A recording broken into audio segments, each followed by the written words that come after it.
Mən bir tozam, gözündə hərlənən bir tozam mən. Göydən yerə boylanan bir gözəm mən. Mən bir gözəm, kirpiyim yox, qaşım yox. Mən bir gözəm, ayağım yox, başım yox. Həsəd çəkib insanına, heyvanına, quşuna. Hərlənirəm bu dünyanın başına, bir nəhəng toz dənəsi tək. Bu dünyada hərlənir min ulduz içində. Bu dünyanın içi tozlu, bu dünya toz içində. Aşağıda yuxarıda tozlu, toz bu dünyanın.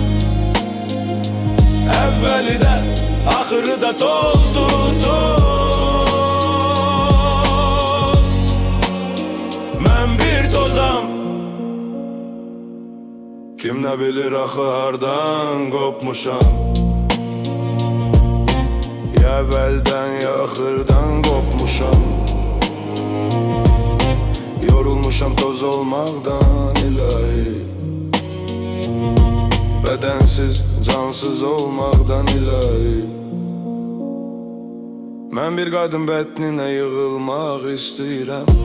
Bu dünyada insan kimi doğulmaq istəyirəm. Özümə can istəyirəm ətdən, sümükdən, göz yaşından, tərdən, qandan, ilikdən. Mən bir tozam, az adam gökyüzündə. Ne olsun ki azad değil bir adam yeryüzünde. Sen bu qansız azadlığı gel məndən al ilahi. Tez ol məni qəfəsə sal ilahi.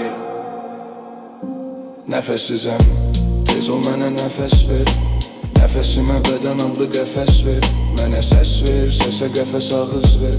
Mənə söz ver, sözə qəfəs kağız ver.